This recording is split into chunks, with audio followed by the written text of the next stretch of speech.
হেমকোষে জীয়াই তুলিছিল মৰহিবলৈ ধৰা অসমীয়া ভাষাক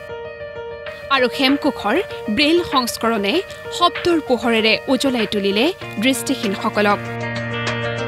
হেমকোষৰ ব্ৰেইল সংস্কৰণে সৰ্ববৃহৎ দ্বিভাষিক ব্ৰেইল অভিধান হিচাপে গ্ৰীনিছ বুক অৱ ৱৰ্ল্ড ৰেকৰ্ডত নাম খোদিত কৰি বিশ্ব দৰবাৰত প্ৰতিষ্ঠা কৰিছে অসমীয়া ভাষাটোক আৰু হেমকোষৰ ব্ৰেইল সংস্কৰণৰ প্ৰণেতা জয়ন্ত বৰুৱাৰ কৰ্মৰাজিক স্বীকৃতি প্ৰদানেৰে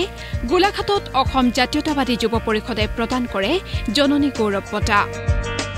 আৰু এই বঁটা প্ৰদানৰ বাবে উদ্যোক্তাক কৃতজ্ঞতা প্ৰকাশ কৰি স্বাধীন প্ৰতিদিন গোষ্ঠীৰ অধ্যক্ষ জয়ন্ত বৰুৱাই ক'লে আৰু এই বঁটাটো যি নামেৰে নামকৰণ কৰা হৈছে সেই নামটোৱে এক বিশাল সত্তাক সামৰি লয় আমি জন্ম লাভ কৰা এই অসম ভূমিও মোৰ আৰু আপোনালোকৰ বাবে জননী সেয়েহে জননী নামত উৎসৰ্গিত এনে এক পবিত্ৰ বঁটা মোক প্ৰদান কৰা হ'ল তাৰ বাবে মই উপযুক্ত হওঁ নে নহওঁ সেইটো মই নাজানো কিন্তু আজি যি আন্তৰিকতাৰে আপোনালোকে মৰম হাদৰেৰে এই বঁটা প্ৰদান কৰিলে গতিকে মই অতি কৃতজ্ঞতাৰে এই বঁটা মই গ্ৰহণ কৰিছোঁ সংকটত পৰিছিল অসমীয়া ভাষা বিপদ নামি আহিছিল অসমীয়া জাতিৰ অস্তিত্বৰ প্ৰতি আৰু তেনে সময়তেই অসমীয়া ভাষাৰ একনিষ্ঠ সেৱক হেমচন্দ্ৰ বৰুৱাই ৰুইছিল আশাৰ বীজ 1900 চনত প্ৰকাশ কৰিছিল হেমকোষৰ প্ৰথম সংস্কৰণ ৰচনা কৰিছিল অসমীয়া ভাষাৰ প্ৰথমখন ব্যাকৰণ সেই তেতিয়াৰে পৰা এতিয়ালৈ প্ৰতিটো প্ৰজন্মই কেনেদৰে অব্যাহত ৰাখিছে অসমীয়া ভাষাক চহকী কৰাৰ যুঁজ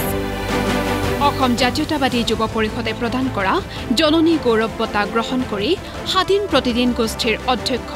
জয়ন্ত বৰুৱাই কৈ গ'ল এই দীঘলীয়া গৌৰৱপূৰ্ণ পৰিক্ৰমাৰ বিষয়ে ভাষাৰ ওজা হেমচন্দ্ৰ বৰুৱাদেৱে দেখুৱাই যোৱা আদৰ্শ আৰু জাতিৰ মাটিৰ প্ৰতি থকা দায়বদ্ধতাৰে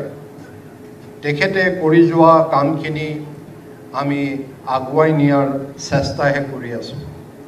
আমাৰ ককায়ে 2টা সংস্কৰণ আৰু মোৰ পিতৃদেৱে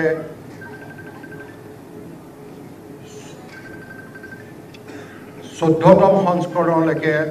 সম্পাদনা কৰাৰ পিছত বিশিষ্ট ভাষাবিদসকলক লগত লৈ আমি 5ম সংস্কৰণৰ হেমকোষৰ প্ৰকাশ কৰোঁ আৰু এই সংস্কৰণত প্ৰায় 3600 নতুন শব্দৰ সংযোজন হয় গোলাঘাটত অসম জাতীয়তাবাদী যুৱ পৰিষদৰ প্ৰতিষ্ঠা দিৱসত 20টাতকৈও অধিক জাতীয় আৰু জনগোষ্ঠীয় দল সংগঠনৰ প্ৰতিনিধি ভালেমান বিশিষ্ট ব্যক্তিৰ উপস্থিতিত গামোচা চেলেং জাপি স্মাৰক সফুৰা সম্বৰ্ধনা পত্ৰৰে সন্মানিত কৰা হয় স্বাধীন প্ৰতিদিন গোষ্ঠীৰ স্বত্বাধিকাৰীগৰাকীক আৰু এই বঁটা গ্ৰহণ কৰি অনুষ্ঠানত ভাষণ ৰাখি জয়ন্ত বৰুৱাই ৰোমন্থন কৰিলে অতীতৰ কথা ময়ো আপোনালোকৰ দৰে ছাত্ৰ অৱস্থাত অসম জাতীয়তাবাদী যুৱ ছাত্ৰ পৰিষদৰ এজন সক্ৰিয় সদস্য আছিলোঁ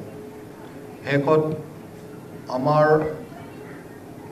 প্ৰয়াত বিপুল মহন্তদেৱ সাধাৰণ সম্পাদক হৈছিল এই বিপুল মহন্তদেৱে মোক স্বাধীন প্ৰতিদিন গোষ্ঠীৰ প্ৰতিষ্ঠাপক মুখ্য সম্পাদক তিলক হাজৰিকাদেৱৰ ওচৰলৈ লৈ গৈছিল আৰু তিলক হাজৰিকাদেৱে আমাৰ কথাত স্বাধীনৰ দায়িত্ব গ্ৰহণ কৰাৰ সন্মতি প্ৰদান কৰিছিল পৰৱৰ্তী সময়ত এই স্বাধীনৰ জন্ম হয় এই স্বাধীনৰ পৰা অসমীয়া প্ৰতিদিন তাৰ পিছত প্ৰতিদিন টাইম ডিজিটেল ডেস্ক এই নন্দিনী আমাৰ আই মাতৃসকলৰ বাবে নন্দিনী আৰু ভাষা সাহিত্যৰ বাবে হাতখনি মেগাজিন আমি প্ৰকাশ কৰোঁ ভাষা সাহিত্য সংস্কৃতি অবিহনে অস্তিত্বহীন এটা জাতি জাতিক সুৰক্ষিত কৰিবলৈ নৱপ্ৰজন্মই ল'ব লাগিব গুৰুদায়িত্ব এই মন্তব্যৰে জাতীয় জীৱন চহকী কৰাৰ ক্ষেত্ৰত বিশেষ আহ্বান জনাই তেওঁ ক'লে যে জাতীয় ঐক্য আৰু সংহতিক ধৰি ৰাখি এক সবল অসমীয়া জাতি গঠন কৰাৰ বাবে সন্মুখত থকা প্ৰত্যাহ্বান নেওচি এই ক্ষেত্ৰত জাতীয় সংগ্ৰামত আপোনালোক প্ৰতিজনেই একোজন বলিষ্ঠ ৰুৱা হৈ আছে আৰু হৈ থাকিব। এই অনুষ্ঠানত মুখপত্ৰ উন্মোচন কৰি অসম সাহিত্য সভাৰ প্ৰধান সম্পাদক ডক্টৰ উপেন্দ্ৰজিৎ শৰ্মাই জয়ন্ত বৰুৱাৰ কৰ্মৰাজিৰ শলাগ লোৱাৰ লগতে ক'লে ৰাজনীতি অথবা সমাজনীতি হ'ব লাগে জাতিৰ ভাষা সাহিত্যৰ উন্নয়নৰ বাবে। হেমচন্দ্ৰ বৰুৱাদেৱে কৰিলে গ'ল যে আজিৰ যিটো অৱস্থা হৈছে, আজি আমাৰ বৰেণ্য পণ্ডিতসকলৰ পুত্ৰ সন্তানে বা আমাৰ এই ছোৱালী সন্তানেই হওক, সন্তানে সেই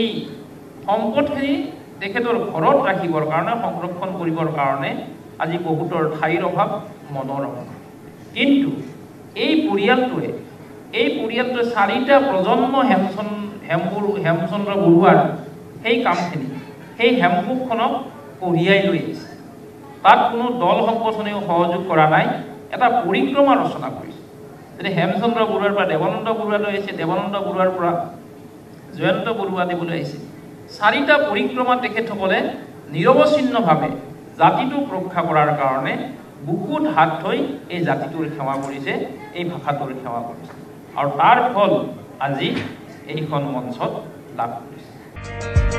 গোলাঘাটৰ পৰা মুস্তাক হুছেইনৰ ৰিপৰ্ট, প্ৰতিদিন টাইম।